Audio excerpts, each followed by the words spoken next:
Hey there, YouTube friends. Dustin Bellinger here, and I'm coming to you with a video here. I'm going to show some of my PSA returns. If you've checked out my live feed that I did with doing the live grade reveal, I didn't get through everything. Family was home, and everybody was on their electronic devices, and they murdered the Wi-Fi signal for me for trying to do a live video. It didn't go well, and it finally ended up just shutting down on me. So uh, I'd gotten through pretty much everybody else's cards uh, in it, but I didn't get a chance to show my own. So I just thought, well, I'll do a video here to kind of show those. So I'll start off here with this one card. I submitted this for my son Owen. This was part of a care package that he got from my friend Yankees Cards. Shout out to Jerome. He really likes this card. This is one of his favorite cards that he has, and he asked me if I would send it in to get graded for him, and I knew it wouldn't get a 10 by any means because of the centering. I figured it was too off center for that. And I was right and only got an 8, but he's happy with it, and he wanted it in the slab this way. So as long as he's happy, I'd say that's the way we're going to go with it. So set no one's card there. Rest of these cards were mine. I'll start off with some disappointments. I sent in 421 cards, and I've sent in a lot of submissions with PSA. I've had, for the most part, pretty good luck. I've never gotten very many rejections due to, trimmed or not authentic, or something like that. I've had a few where, they said, a factory miscut or minimum size requirements. But really, I only get that on, say, like one or really only one card at a time in a submission. That's only never happened to me on more than one card before. But this submission, I had 7 different cards that were returned. Now, granted, this was a big submission, so that plays into it, part of it, and certainly, cards belonging to other people were involved, but it just still seemed kind of a strange situation. So one of the rejects was this 1960 Fleer Ernie Lombardi. I bought this off of a fellow YouTuber. It was in a GMA case, I believe, and one of those off-brand slabs, and I cracked it out because I needed it for my 1960 registry, and they sent it back due to minimum size requirement. So I'm not sure. It doesn't look short to me. I haven't compared it with another one by, placing it on the back of it, see how it measures, but I'm tempted to try again with that one. I might send it off again. Second one that was another disappointment here. I haven't peeled the stickers off of this. This one was a card of Lee McPhail, who's a Hall of Fame executive. So I was sending this off to get it slab so I could add it to Hall of Fame registry that I've got going. And I'd had this in a Beckett slab forever. It was, I believe, in an 8.5 or a 9 Beckett slab. I just cracked it out and was sending it off, and sending it due to, quote, miscut. So I'm not sure, meaning potentially like a factory miscut, but I don't know. It's just one of those things. I think I'm going to try again for sure with that one. I'm just going to fire it back, see if some different grader 6 months from now likes it better than the one that got it this time does. I sent in some Sosas that I had. I've been putting together the Pinnacle museum collection cards. And in doing that, I've ended up getting a bunch of the artist proof parallels as well. And I had really a bunch of these Sosa ones.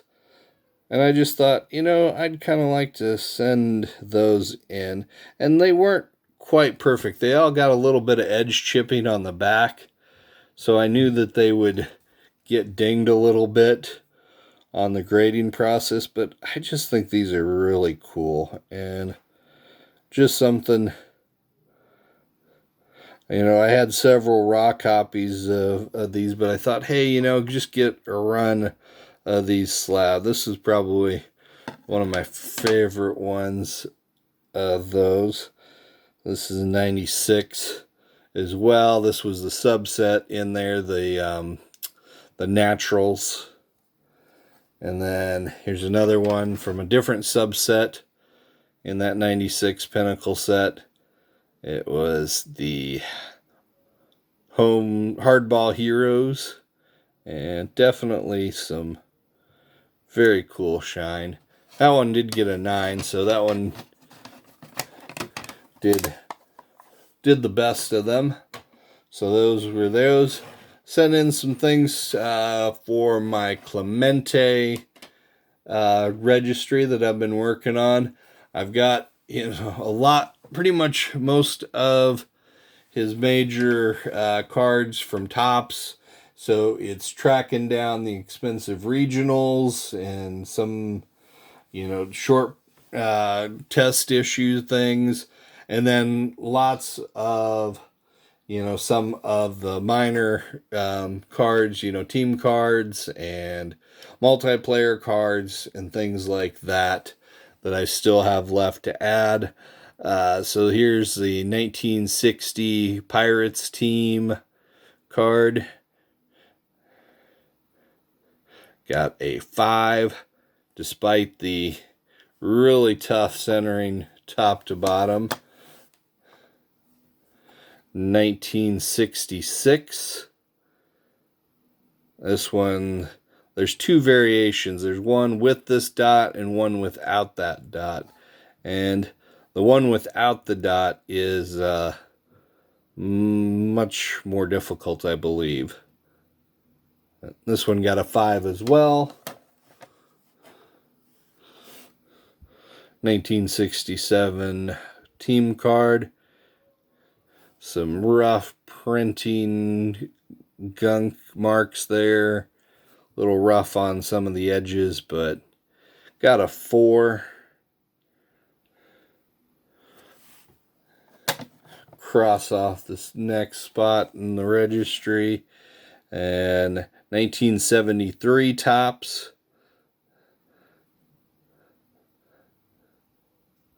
Team card in a 5.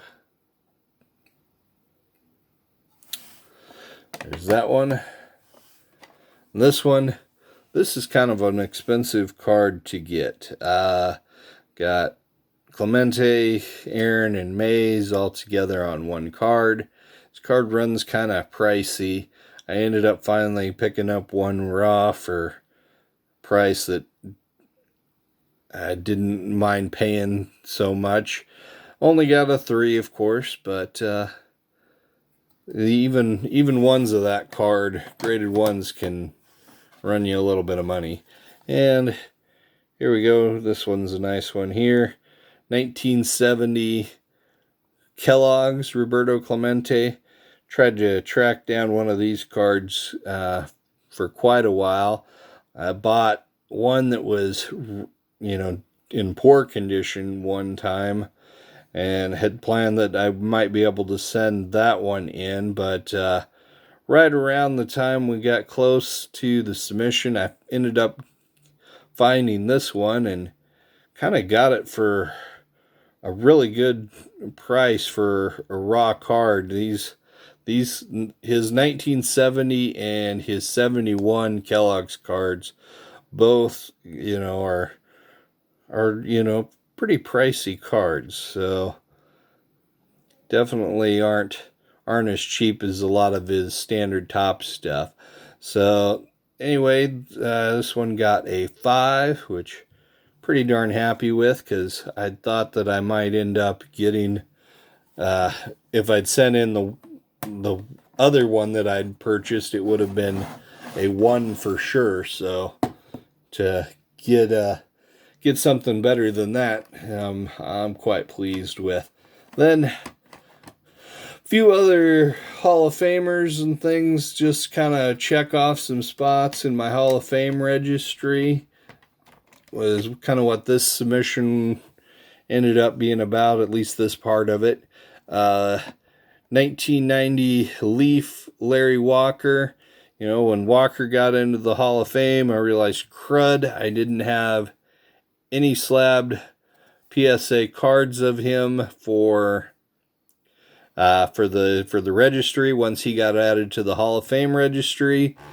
And it's like, what am I had several cards of him, but it was a lot of die cut stuff and things that I was like anxious about sending in that might not grade well. And so I went through a handful of rookies that I had, and I found this one. I was like, that looks like it might get a 9. Well, it was an 8. So I ended up with that. I'm sure I'll upgrade that to at least a 9 at some point. Then 1988 Topps Ted Simmons. Here's another situation. Guy gets voted into the Hall of Fame, and I don't have any slabbed cards of him. I really didn't have really much of anything of him in my collection. And this was like in some junk wax that somebody had sent me as part of a care package to open, and I pulled this card out of a pack and I set it aside because, like, hey, if he gets into the Hall, I might need a card to send to PSA to get graded, because once they go into the Hall of Fame, especially when it's kind of unexpectedly, that rookie card price just shoots up like crazy. And his rookie card is in the 71 top set, which is really condition sensitive. So his rookies are really expensive in the higher grades. And it's like, I don't need a rookie card. I just want something. So this is like from the end of his career, and Topps card in a 9. Checks off the spot on the registry. So makes me happy, and maybe later on I'll find something that's actually a more expensive card, but for now, just keep that. This one here's another crossover card. This was in a Beckett slab that I'd had, and I finally decided, to crack it out and get it into the PSA slab. It's from a 1978 Laughlin set, Long Ago Black Stars.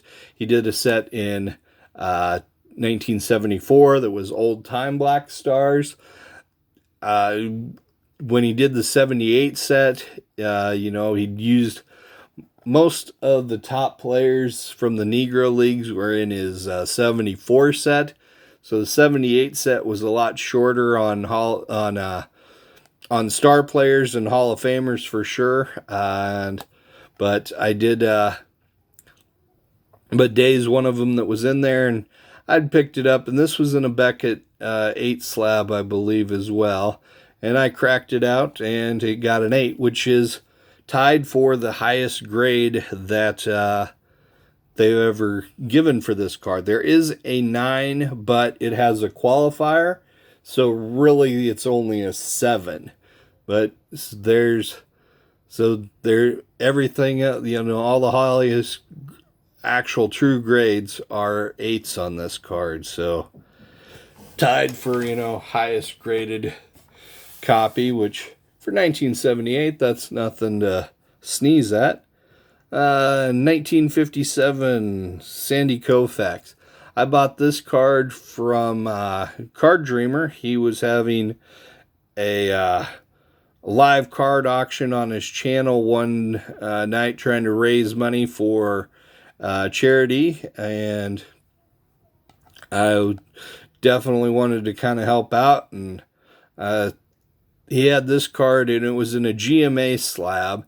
It was graded a 2, which, with this paper loss, that's was kind of silly to have it even be that high. But I kept it in the GMA slab for a while, but I just decided, hey, let's crack that out and get it crossed over to PSA. It's just an authentic, but early card there of Koufax. So happy to have that looking better in the PSA slab. All right, this one here, 1934 Diamond Stars, Chick Hafey. Now, I had some like a Butterfinger Premium of Chick in my Hall of Fame collection that's in a Beckett slab, and because at the time PSA didn't grade the Butterfingers, they do now, but I didn't have anything for the PSA Registry, and he's a little bit harder to get cards for, so I'd been bidding on some of his cards, and when I had him as a saved search on my eBay account, and one morning I saw this card show up. I was like, well, that looks pretty good. The minimum bid's only like $10 and a few dollars in shipping. I'm going to place the bid on that. So I went and bid the minimum, and then I decided, hey, let's look at the description further, which, hey, that was a bad idea, but for sequence. And it's like, oh, there's another picture of the back. Oh. Yeah, so the back on this one was just about as bad as it could get. And so I ended up winning this card, and, the price I paid for it, that was plenty fair. But, based on the front, I was like, oh, well, that's going to grade, maybe a 2 or a 3 potentially.